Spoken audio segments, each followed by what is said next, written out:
Welcome to the afternoon general session. This is going to be in two parts, one on regional networks and one on international networks. My name is Joe Moreau. I'm the Chief Technology Officer for the Foothill De Anza Community College District, and also a former Scenic Board member way back when, at a time where actually having a T1 was a good thing still. Anyway, we have a fabulous panel this afternoon. Jeff Custard works in Network Engineering and Telecommunications section of the Computational Information Systems Laboratory at the National Center for Atmospheric Research. Jeff has worked in information technology and related roles since 1993 and currently manages the Network Engineering Group, providing support for University Corporation for Atmospheric Research and the Front Range Gigapop. Mike Hrybyk is the president and CEO of BCnet, where he's been active in technology community in the U.S. and Canada for over 25 years. He's been recognized for his outstanding achievements in helping development of the Canadian internet and pioneered the concept of transit exchanges as a method of linking research and educational networks to their local communities as well as national and international peers. And Don Welch is the president and CEO of Merit Network Incorporated, a nonprofit corporation governed by Michigan's public universities. He has been named Innovator of the Year, one of Michigan's top CEOs, and a champion of change by the White House. He serves on the State of Michigan Cybersecurity Strategy Executive Team and the 9/11 Committee. He is also vice chair of the QUILT, the R&D Research Network CEO Roundtable. Our panel this afternoon will be moderated by our very own Louis Fox, President and CEO of Scenic. And if you have not met Louis before, you should know that he also has a long and distinguished career in higher education technology. He's formerly the Associate Vice President of Computing and Communications at the University of Washington and has over 20 years' experience as a faculty member and administrator. He's also held numerous leadership roles at myriad places, including Duke University, Internet2, Western Interstate Commission for Higher Education, and the Pacific Northwest Gigapop. So before I turn it over to Louis for the discussion this afternoon, please remember that we are streaming this presentation this afternoon. So any questions for Louis or our panelists really need to go to the microphone on the side there for the benefit of our remote viewers and the recording. So with that, take it away, Louis. Thanks, Joe. It's a real pleasure to have three of my colleagues here to talk about what's going on in regional networks. Those of you from the Scenic community should know that we have a number of activities that we participate and collaborate on with BCnet, with Front Range Gigapop, and with Merit. One of which, with Merit, we're going to have an announcement, I believe, sometime today or tomorrow. It's an interesting time to be running regional networks. We don't all do the same things. We don't all have the same constituencies, but we do like to share our ideas and talk about sort of what's on the front burner in our various geographic communities. So what I've asked folks to do is to get up and tell you a little bit about sort of the highlights, what's going on in British Columbia, what's going on in Michigan, what's going on in Colorado and Wyoming and other places that Front Range serves. And then we want to have a little conversation. It's a little awkward because I don't know whether we'll get up here and sort of do a barbershop quartet or something when we when it's time to do that, because we were really hoping to have a conversation with you as much as have a presentation, because always there are a lot of good ideas emerge in these kinds of sessions, and some of them may have relevance and interest to those of us from California, and we'd certainly like to pursue them when we have experts with us in the room. So with that, we're going to start with Mike Hrybyk from BCnet. Thanks, Liz. Okay, I've got three things to my really short 5 to 10 minute talk today. One's a bit of a geography lesson. Second thing are the issues around services and what we're doing with the network. So hopefully this will be quick. So first of all, British Columbia, we're part of a very large country north of the border. British Columbia is probably as large as California. It's 1 million square kilometers. It's got 4.5 million people. Most of them live near the edge down here around Vancouver, Victoria. The reason I put the topo map up is because we're mountainous. There's only a very few areas in the middle of the province that are kind of flat and maybe even reachable. And if you look at the northeast part, that's a pretty interesting space. That's where a lot of the oil and gas is, over towards Alberta. I'll show a slide on that. So we have, if you think rural and remote is bad in California, or it's every bit as bad north of the border, right? And I'll show you another slide here. So this is the road network. Let me see if I can take a look at it myself. Wait a minute. This is the rail network. And you know, rail networks are related more or less to where the fiber goes. This is exactly where long-haul fiber goes. In fact, it's the only place long-haul fiber goes. So you can see we've got a large province and we don't have much coverage, right? So in fact, the two main fiber loops, right, or fiber runs, and we have fiber over into Calgary to one, is Vancouver to Calgary, Vancouver to Edmonton. That's called the CN or CP rail routes. So the fiber ran along the rail lines. The green line is actually BC Rail. There is no fiber running up and down that at present, but there is a rail line that goes all the way up to Fort Nelson. Again, the rich oil and gas reserves are up in that northeast corner. Well, maybe I had the wrong slide there, sorry. That's the road network. The next one's the rail network. This is the road network, is not correlated with the rail stuff. This is the rail stuff, that's where the fiber goes. Just to go back, again, the northeast part of the province, see all the way up there by Fort Nelson, that's where the huge reserves of natural gas are. The reason I want to point that out is if you look to the left and you see Kitimat right about here, there's at least 6 LNG, liquid natural gas terminals planned. The idea is build a pipeline across. It's very contentious at this point to ship natural gas. The only reason I talk about this is we might have a shot at getting fiber cable across the province to that.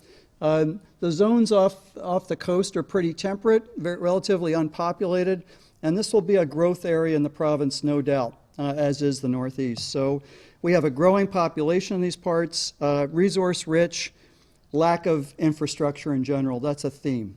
And again, look at the distance between Vancouver and Fort Nelson. It's rather large. So again, this is the rail network. I talked about that a little bit. That's really all we have, and the green line is not coverage for fiber. Really, all the fiber runs south, runs to Edmonton and Calgary. So we have this issue, though. We have colleges everywhere. I don't have the universities up here, but it'll be germane in a minute. All the colleges are basically mapped into these zones. You can see Northern Lights College, which is actually headquartered in the northeast, has to cover the entire northern part of the province. Northwest Community College is over in the Kitimat area. New Caledonia is Prince George, middle of the province.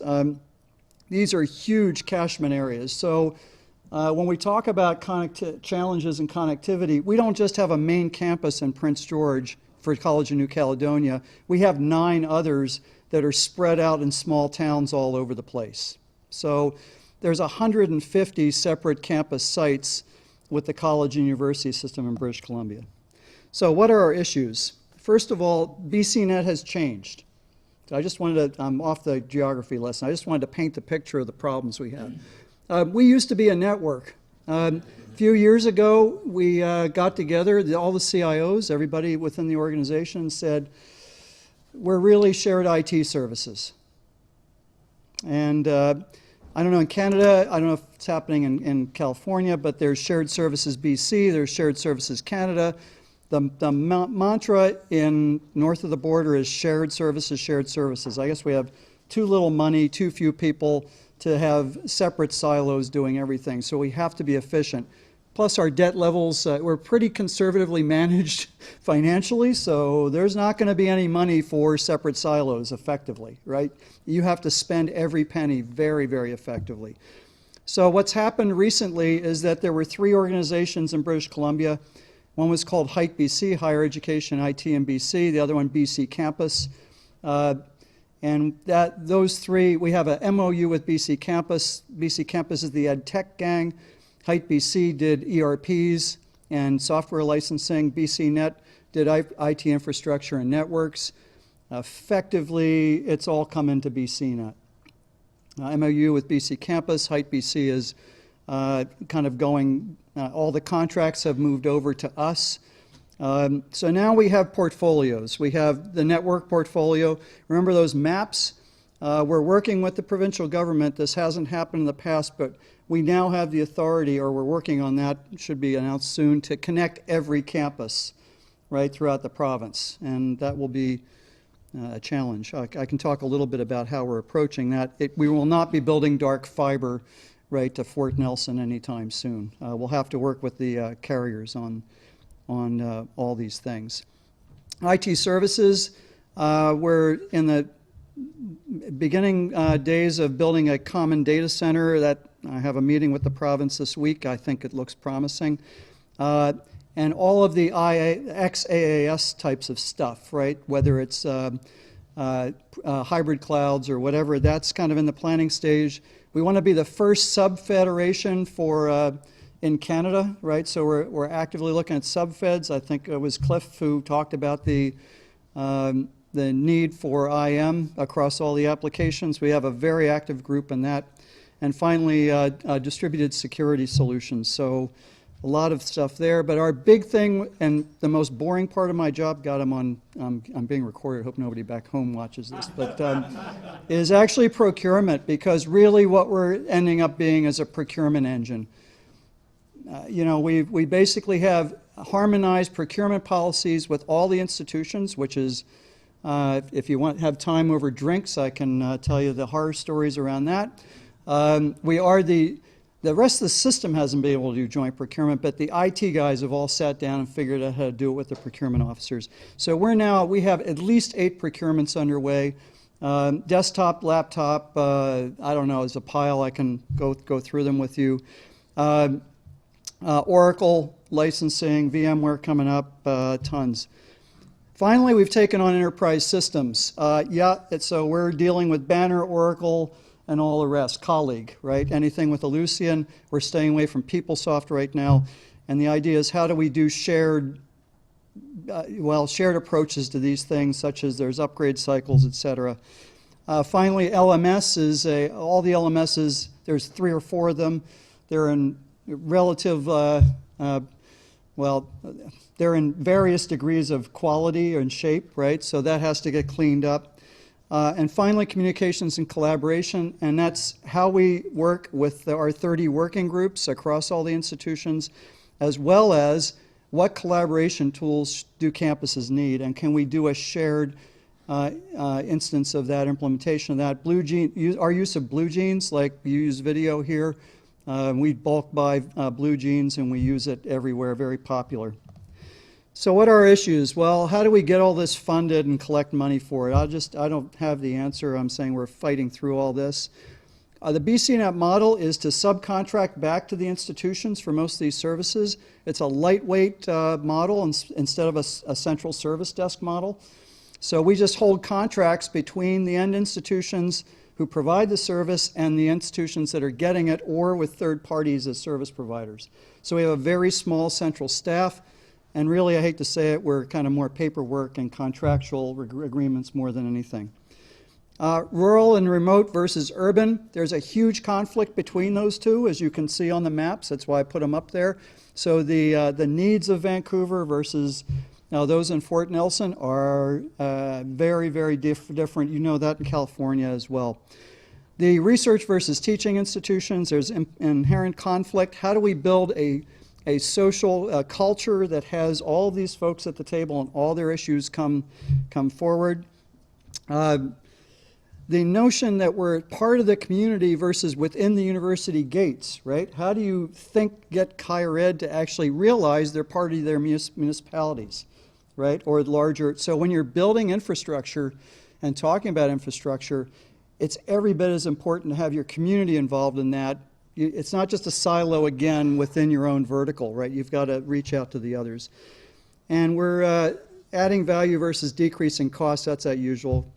Last thing I want to point out is that the government has created ASDT, the Administrative Systems Development Transformation for higher ed. It's a mouthful.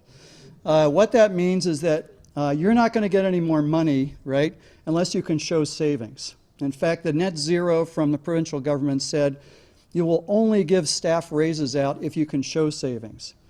So BCnet's has an MOU with the government around ASDT.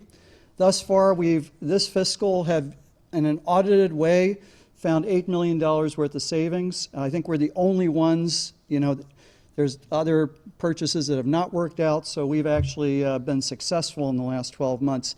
But this is a theme that you'll hear over and over again, at least north of the border, that you have to, this is that add value versus decrease costs. Huge cost pressures, and we think IT can be one of those both things, right? We can add huge value, and yet we can do it for less money than we did it before on the procurement and all those other portfolio sides. So I'm done. Hopefully I didn't go over.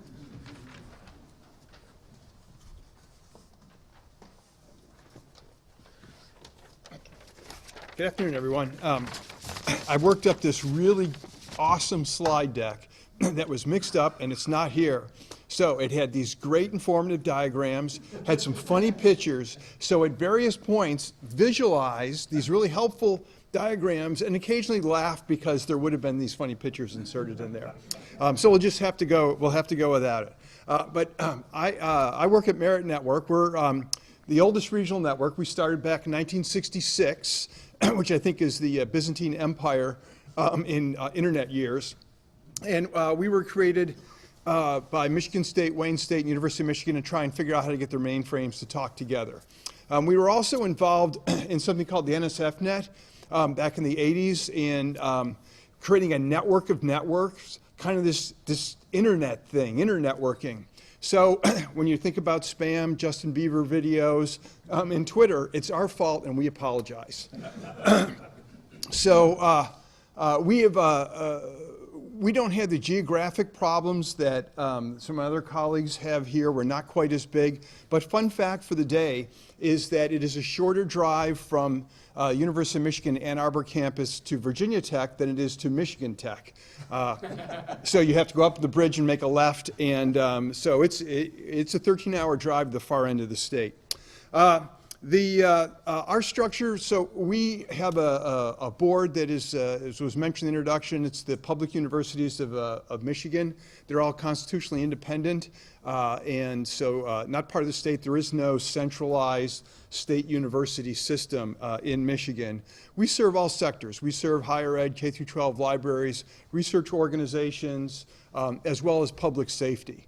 We're an independent 501c3. We don't get any subsidies from the state. So it gives us a lot of flexibility, but it makes life a little more exciting because we essentially have to eat what we kill, and that's how we fund ourselves is by convincing people that we're delivering good value.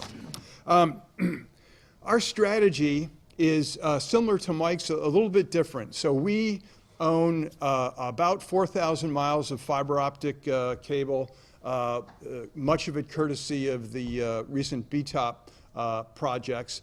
So that gives us a really good infrastructure base throughout the state. We have been embarked on a program to provide shared services to our members, and we really do it in a couple of ways. One of the ways that we do it is actually delivering the service ourselves. As I said, Michigan is very decentralized, where Mike will go and be the broker and contract back. It's just easier.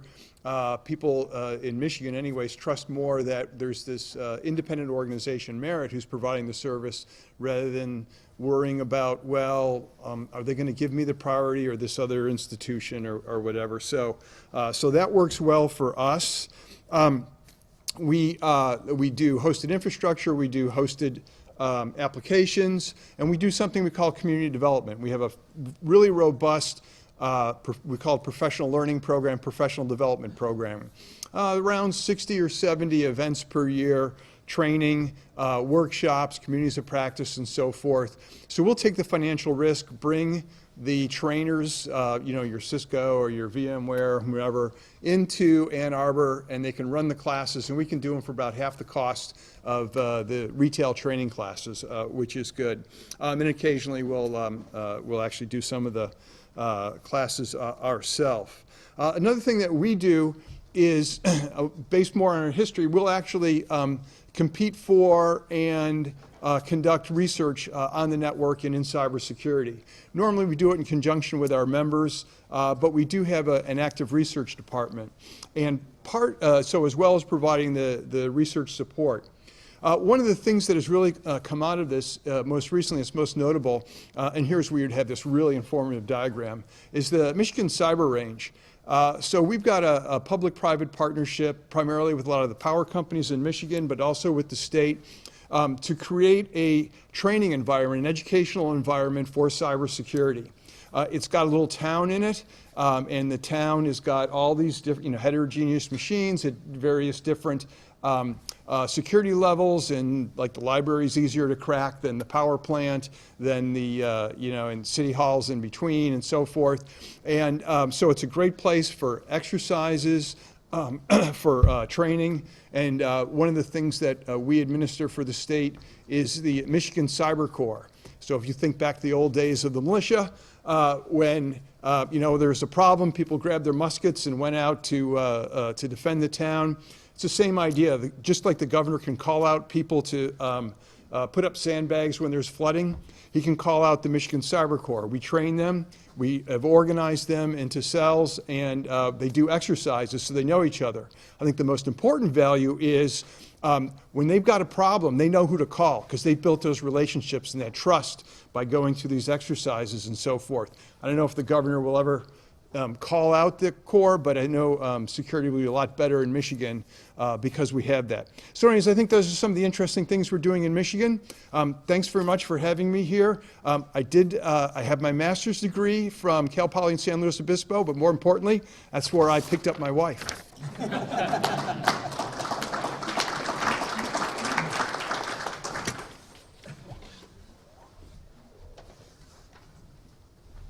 Hello, everyone. I'm Jeff Custard. I work at the National Center for Atmospheric Research in Boulder, Colorado. And among other things, we manage the Front Range Gigapop and the Bi-State Optical Network. So that's some fiber resources that we control that connect Colorado and Wyoming. So I always appreciate the invite to the scenic meeting. I joined you all in Irvine and Stanford and here, and if nothing else, it's a chance for me to convince myself that spring will come to Colorado eventually. We're in dry and brown season now, so it's very nice out here. On the other hand, Breckenridge got 14 inches before I left, so it's a good trade. Anyway, UCAR, as I said, we manage the Front Range Gigapop, and we've been going 14 years now. And so we have, between FRGP and Bison, we have a lot of secondary members. And in our case, that's the UCAR point of presence. And those are smaller entities that come in behind primary members that we provide access to commodity internet, all of our peering resources, the caching resources, and internet too. So the Bison network, if I have to think back about what's been taking most of our time and sort of priorities, recently it's been the Bison network. A lot of growth in fiber resources and connectivity beyond the initial ring that we set up. So University of Wyoming is going to bring in the state of Wyoming, and all of the school districts in Wyoming will be coming through the Front Range Gigapop. So that's a big story. That's exciting for our region. And keep in mind, as I say, when I say exciting for us, that's about a tenth of it as exciting for you all, because we're about the tenth of the size of Scenic. We have about 1 million end users, and I think you all serve roughly 10 million in the research and education community. So give you an idea of scale. But it is a big deal in Wyoming, and I hope this statistic is still true because I love to use it. There's more antelope than people in Wyoming. And so for a state to have a 100 gig backbone in it, in a place like that is really presents a lot of opportunity. So the hope is that these smaller rural telecoms can provide connectivity to that 100 gig ring in Wyoming and get the schools and the libraries onto that and down into the Front Range Gigapop and out into the Western Region Network, which is another collaboration that we have really benefited from working with BCnet on. In Colorado, the Department of Transportation has helped a lot of schools like the Colorado School of Mines. We've stood up good fiber connectivity for them. Wyoming Department of Transportation has also been helpful in that area. So I think that's the biggest growth is a lot of fiber connectivity that can support multiple lambdas on our DWDM system into the all the members of FRGP and UPOP. Other challenges, we do agreements every 5 years, so we're working on new agreements for all the FRGP and UPOP members. And cost models are always challenging. You know, when I go to the quilt meetings, one of the most common problems that we all face as regionals is how to, within our own governance structure, whatever that might be, how do we do equitable cost models? And it's tricky because you don't want to pound the little members so that they can't afford it, but you don't want to punish the large members so much that there's too much of a perceived subsidy in there. So that's a big challenge that we're fighting right now. And I think we've come up with something fairly equitable. We're going to try and do it in a new tier structure, essentially, which I'm happy to talk about later. But that's the quick, high-level view of Colorado and Wyoming. And we'll leave time for questions, and Lewis can ask us what he wants to know about our areas. So thanks again for having me.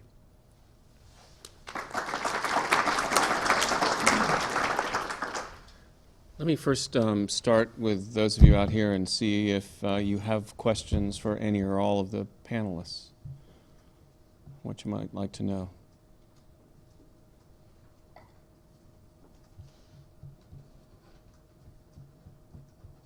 It's the after lunch doldrums. Is that where we are?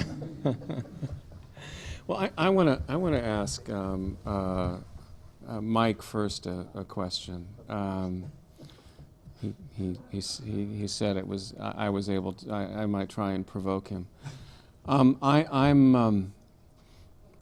interested in your approach to being a shared services organization, and I have two questions really. One is, in 3 years, once you have absorbed ERP systems and learning management systems and so on, what happens? What does it look like? What does success look like? What do you imagine is on the next horizon?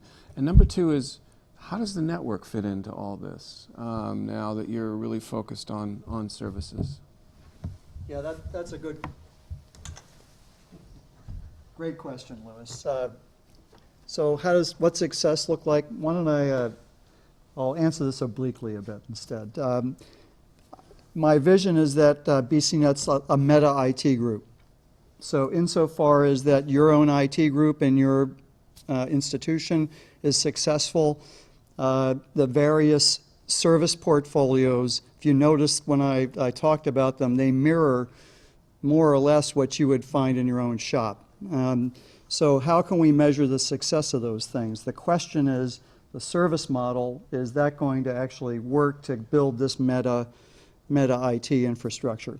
Where does the network fit? I'll just go back and say the network fits exactly as if it would fit in your own campus IT world. The network is absolutely critical to make all these other things happen. So I guess my point, though, is that it's no different than any other integrated approach to IT. So we can't, I think we talked at lunch, we can't look at IT as having silos anymore. I was at UBC. You used to have the network group would never talk to the systems group, would never talk to the whatever group. I mean, yeah, Bill, you're. I mean, everybody knows, right? That's what it is, and we all know that siloed approach, right, is doomed. So if we ramp that up a notch at the provincial or state level, or even at the national level, I think again we're doomed. If you want to stay in this world.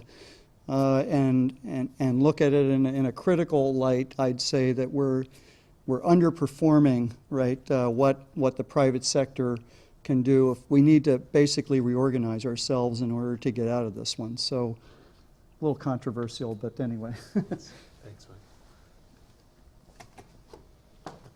Questions? I've got plenty of them, so I'm happy to ask them. This one's for Don. You know, Do you want us all just keep standing up there so we don't have to do that? yeah, sure, that'd be great. I have, Just stand behind Don. it's interesting. Michigan, in some ways, has some similarities with California in the breadth of service that the entities. In fact, you go beyond to public safety, for instance, and our interaction, at least on the healthcare side, is more with academic medical centers and their affiliates. How do you? And maybe you can talk a little bit about the size of your organization. I think one of the challenges that we face at Scenic is trying to keep a very modestly sized organization, but still be responsive to the needs of a pretty diverse set of segments. I mean, I think on the one hand we have great value in that this is one of the few places, maybe the only place in California where all of education comes together and works very collaboratively on a common set of goals. On the other hand, the needs of K-12 system and research university system are really quite different. And so I'm wondering what, I'm always looking for the secret sauce. How do you balance the needs and complexities of diverse constituents? I look at for instance, the community colleges in California who don't necessarily have some of the same statutory protections that K-12 does, and so when the economy tanks in California, they're acutely impacted in ways that maybe the other sectors don't feel as well, and so they have a set of needs. So how do you do that with the staff that you have and still manage to remain solvent and effective? It's a great question, and if I had a really good answer, I'd probably be retired, but it is a constant struggle to balance that. As I joke, we serve the University of Michigan and Houghton Lake Public Library and everybody in between. Houghton Lake Public Library is one of those little libraries out in the middle of nowhere. They've got a nice old lady who kind of oversees their IT stuff and really knows where the switch is in the back, and that's about it. And so there really is that spectrum, and as Lewis pointed out, even not just on size, but the needs. Our research universities do want no oversubscription. If they want to push some big data through, they don't want it slowing down at all. Our K through 12, they're like, okay, that's all right. If you can lower our price, we can deal with a little bit of slowness. Well, unfortunately, you can't really engineer both into a network, and so a lot of those smaller institutions get a lot higher quality than they would normally get, which is good, but we've got to keep that price low to keep ourselves solvent. And then the differing needs. Recently, we went through to make ourselves HIPAA aligned so that we could serve healthcare. We thought it was worth the effort, but it does add cost because FERPA rules, if you can do HIPAA, then you just a little bit of paperwork to do FERPA and all those other kinds of certifications that you need to be able to sign for to serve certain sectors there. So it is a challenge. So Lewis asked about the size. So we're about 100 people, and we've got 4 vice presidents in a number of groups. So that gives us the size to be able to react. There's a little bit more slop in the system when I come up with a good idea. Then I can make people do it, and that helps a lot. But it does mean we have a large cost structure, and we do have to watch that. So there's certainly a trade-off to it. Having that agility, which is right now what my board wants and is willing to have, so that we can do things like the Michigan Cyber Range, is expensive. Just by means of comparison, the staff at Scenic is roughly 50% of that. So we're right around, slightly over 50 staff. I have a question for Jeff. As you know, with the imminent demise of NLR, we have a slightly different picture of the infrastructure that's available, particularly in the West. And here I want to focus on the West and the complexities of our geography, and particularly the distances that separate communities from one another, particularly remote rural communities, mountainous communities, and so on. We have, for those of you who don't know this, we partner a lot with Western states, and Scenic does lease and or own some infrastructure that goes beyond the borders of California.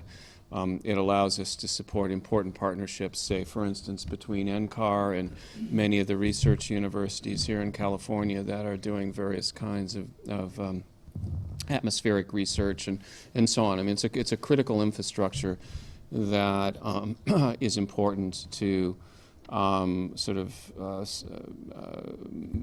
research missions, but also it facilitates all kinds of other partnerships in the West, and we do share a common understanding of this complicated geography.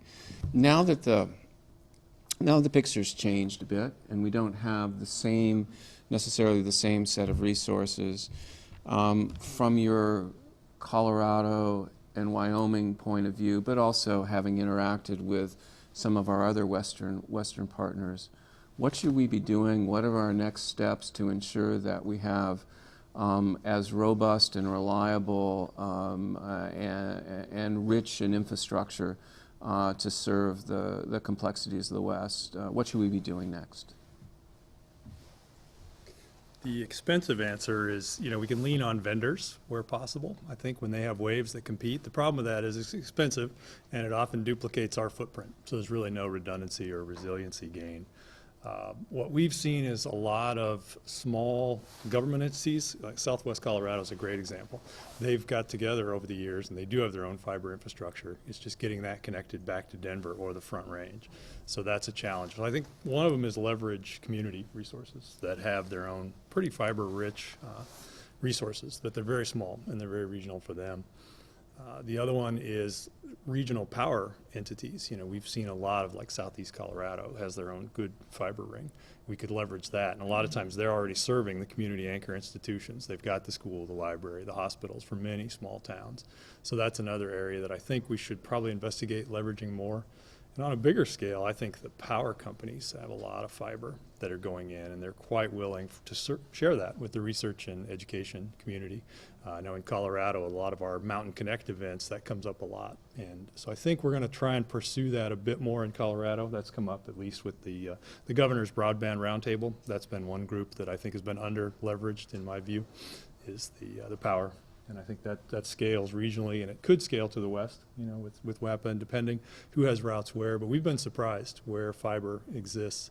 And Mike mentioned the oil and gas industry. I mean, that's another one. There's a lot of oil and gas expansion, obviously, in Colorado and Wyoming. That could be, we haven't really explored that, but that might be a possibility as well.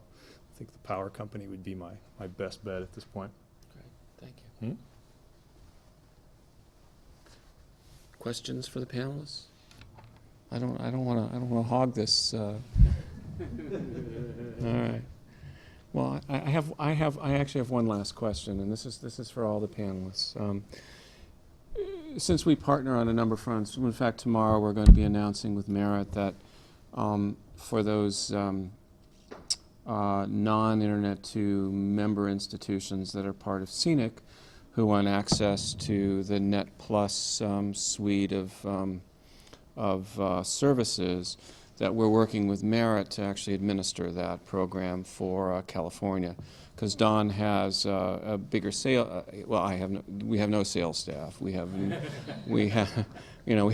Bill Pack, who's our accounting department, right? I mean, it's not like we have billing and accounting. I mean, we're pretty streamlined, and they do a lot of this at Merit, and they do it really quite well, and have done it for a number of years for their communities, and we've agreed that they're going to help out on this front for K-12s and community colleges that want to pursue Net Plus services.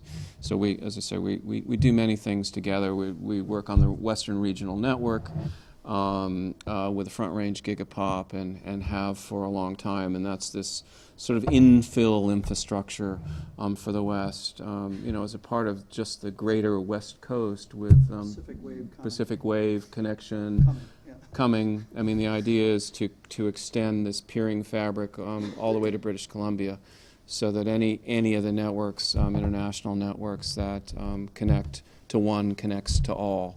And that's a really exciting development, particularly now that Pacific Wave has extended itself via the Pacific Northwest Gigapop to Chicago.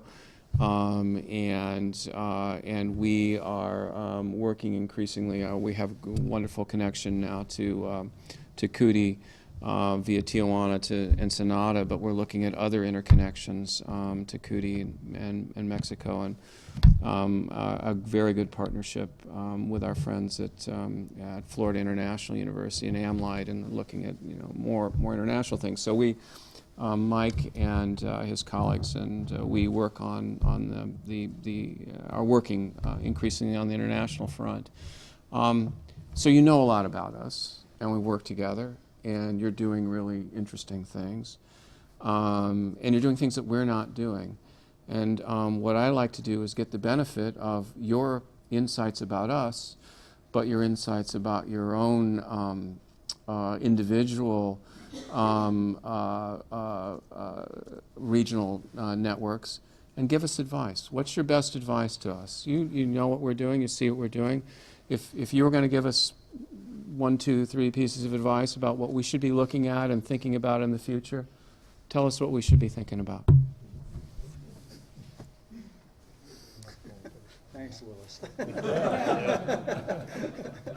Yeah, like anybody can tell California anything. We're open now for a few minutes to advice. So I'm not going to run for office, but certainly a useful technique is not to answer the question you were asked and then give an answer that you want to give. So I don't know if it's appropriate, really, for California, but one of the things that we're being drawn into more and more is economic development. So we've had a rough go, and 2008 when the crash hit, all my colleagues were kind of complaining about, oh man, the economy's really bad. It's like, hey, we've been in recession for 7 years. Get used to it. So Michigan is really trying to dig itself out. And they're trying to use all the assets that they can to both reinvent itself and make itself be more competitive. So one of the things that we're trying to do, I probably shouldn't tell you because a lot of it would come from Silicon Valley, but we're trying to start this cybersecurity business, economic development around the Ann Arbor area. And so the governor is very interested in the cyber range and using that as to draw more and more security companies in. But I would say that I find it interesting, so originally we did economic development in kind of an indirect way. We built internets, we built them to campuses, and kids went off and had great ideas and made $1 million, and we stayed back on the campuses and got pay raises occasionally. But I think now that there's an opportunity to do more with startups, with smaller companies and so forth, that depending on the structure may be aligned with your mission. We found opportunities to do that, and I think it fits the broader needs of research and education to partner more with those that are going on in, in the private sector. Thank you.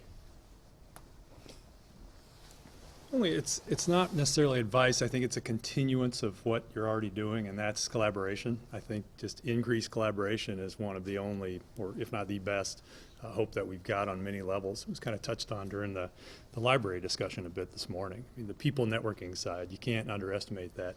Bringing those communities of interest together, and that may drive connectivity, regional connectivity, maybe provide a little bit wider connectivity. I think you all do that pretty well, but I guess the advice might be to continue to do that. We often look to you all as a model of where we might go, quite small, and so we've benefited and appreciate that collaboration a lot. So I think that's the number one thing that came to mind for me on that question.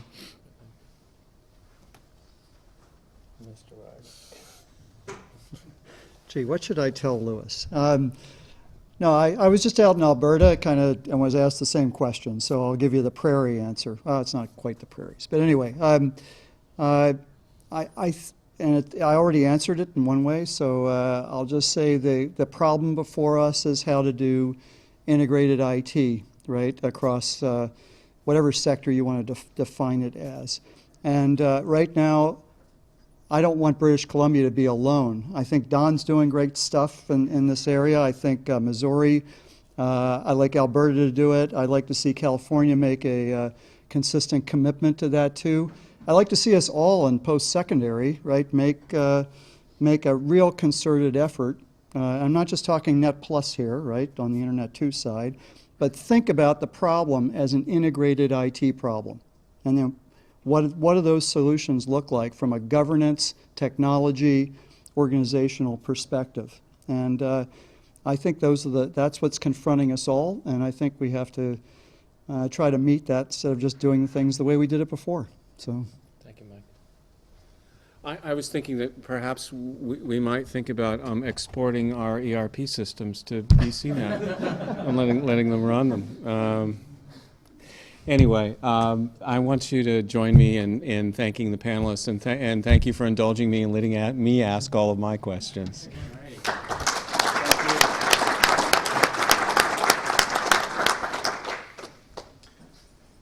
Folks, next